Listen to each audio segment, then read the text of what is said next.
Hi folks, Peter K here, talking about the Roadrunner Mobile 4G service that they've been offering that I've been using for quite some time now, and thanks you Roadrunner fans, not Roadrunner fans, thanks Roadrunner Corporate for letting me use this on an evaluation basis. I appreciate it.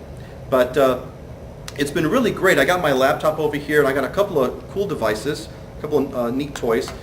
This is the extent of what the device fundamentally looks like. It's the 4G receiver, and basically all you do is you plug it into your laptop like that. And there's some software that comes with it, and you run the software, and you run your 4G. And you know, if I look over here, I can get downloads of. I've gotten some downloads as high as 6 megabits download and 1 megabit upload. So it's faster than my old cable modem was years ago. It's not faster than today's cable modems, but it's an incredibly fast speed.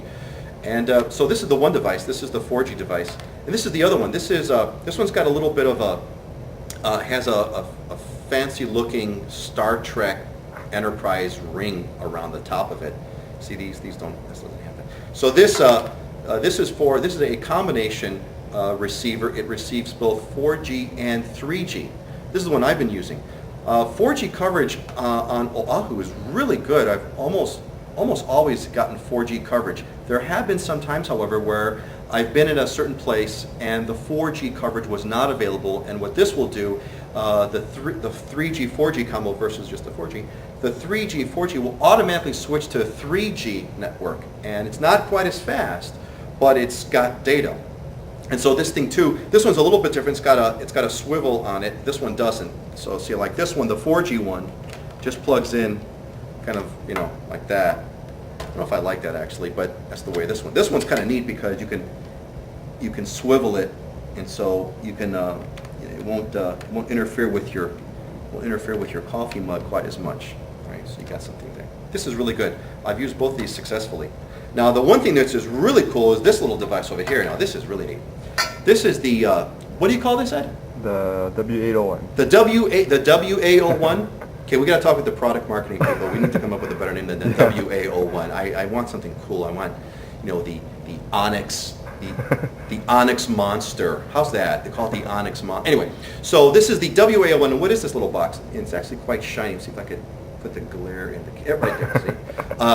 See, the Black Monster. What it does is this little box, this little self-contained box. It has a on-off switch on the top, and that's pretty much all it's got. It's got a USB, a little mini USB thing, probably for charging, and it looks like a little an indicator, a little button here to turn sound on and off. But basically, all you do is you push this button here, and that's it. And then what this thing does, it's a built-in 4G receiver. It doesn't do 3G as well. Okay, built-in 4G and 3G receiver, and you just kind of lay it in the proximity of Wi-Fi compatible devices like this laptop.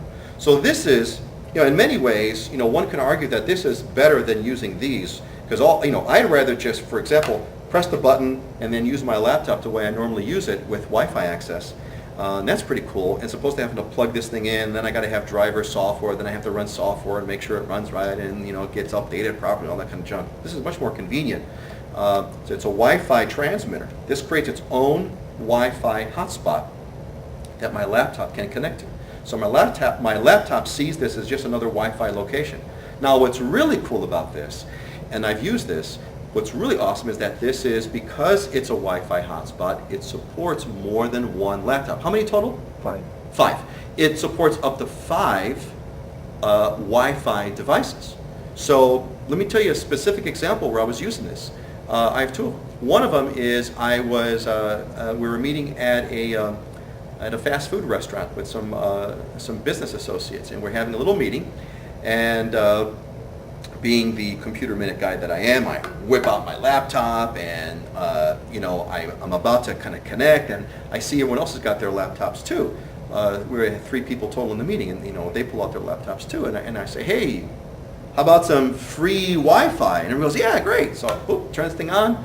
A few seconds later, all of us were connected, high speed 4G access, you know, 6 meg download speeds shared amongst 3 laptops. And we had our little instant Wi-Fi hotspot, and that was a great feature. We were all able to use the internet, in this little fast food restaurant that didn't have its own free Wi-Fi. Free Wi-Fi is becoming quite ubiquitous. Starbucks is going back to free Wi-Fi. Places like the Kahala Mall has a Roadrunner.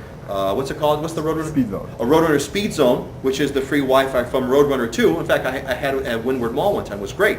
But you don't always have Wi-Fi everywhere you go. Sometimes you need, your own kind of Wi-Fi hotspot, or sometimes you need your own high-speed access.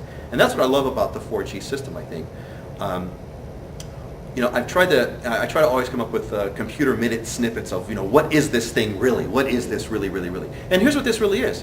It's island-wide Wi-Fi. Now, technically, it's not island-wide Wi-Fi. I don't know. I haven't tested to see if there's a 4G access at the Pully Lookout. Although the advertisement does show a nice girl who's sitting at the Pully, and she says she has high-speed access. But I didn't go there too to verify that, and that's not the point. The point is not whether you have Wi-Fi, 4G high-speed access everywhere at every single spot on the island, but for the most part, wherever you normally go, certainly wherever you can drive, you've got Wi-Fi speeds.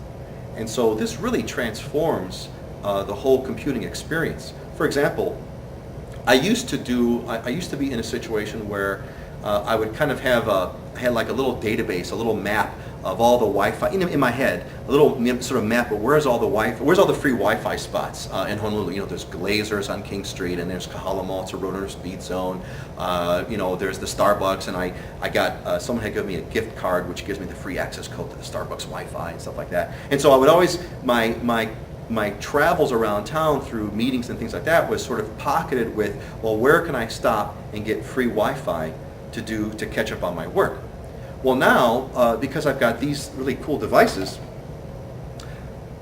what I look for now is a covered parking stall, a free covered parking stall. Because, free, don't want to pay anything, covered so I don't get hot. I've got a luxury car, and this is a great reason to have a luxury car. You have a luxury car, it's comfortable, I've got power if I need it, because I've got the cigarette lighter kind of stuff, and I just pull into a covered parking stall, pull the seat back a little bit so I got extra room, whip open the laptop, and boom, I've got Wi-Fi right in my car, and I can play the music I want, I can have my coffee and whatever I want. And so really my car has now become my office. That's one of the neat things that I really like about the 4G access. I think the other thing I really like about it too is these days, especially for us geeks, internet access, accessing things like, YouTube videos or Wikipedia or Google searches or any kind of references, it's almost become a natural extension of sort of your daily experience. So for example, just last week, I was at a client meeting, and we were talking about, what they wanted to do on Facebook and things like that, and we were just having just a regular meeting, laptop was closed.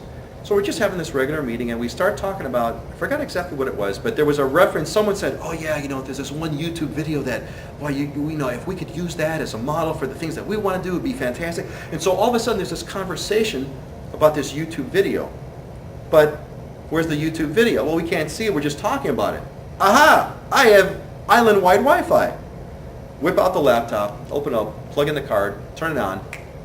A few minutes later, we're looking at that YouTube video. This would not normally have been possible without this sort of beauty of this ubiquitous Wi-Fi access around the island. And I think that's the part that has really kind of transformed my experience to the point now where I can honestly say that now that I've been using it, and it may not be for everyone, but if you find yourself on the road, or if you find yourself here, I guess here's the way I would characterize it. If you've ever found yourself in a situation where you wished you had internet access, if that's you, then this is for you. I'm a total believer now, and I will not, quote unquote, I won't live without this. Well, folks, I think I've babbled incoherently for about as long as I can possibly talk. I mean, was that good enough, Ed? Am I doing all right? Thanks. And so hope you have a good time. I really strongly suggest, if you're a mobile type of a user, you definitely want to check out the 4G service. I think you'll really enjoy it. What I like about it is how I do enjoy the integration with the Roadrunner network. For example, if you have a Roadrunner hotspot, it's got Wi-Fi, you don't need to use this. If you're outside of it, you've got it. That really works out well. I hope you'll check it out and let me know what you think. I'm Peter K.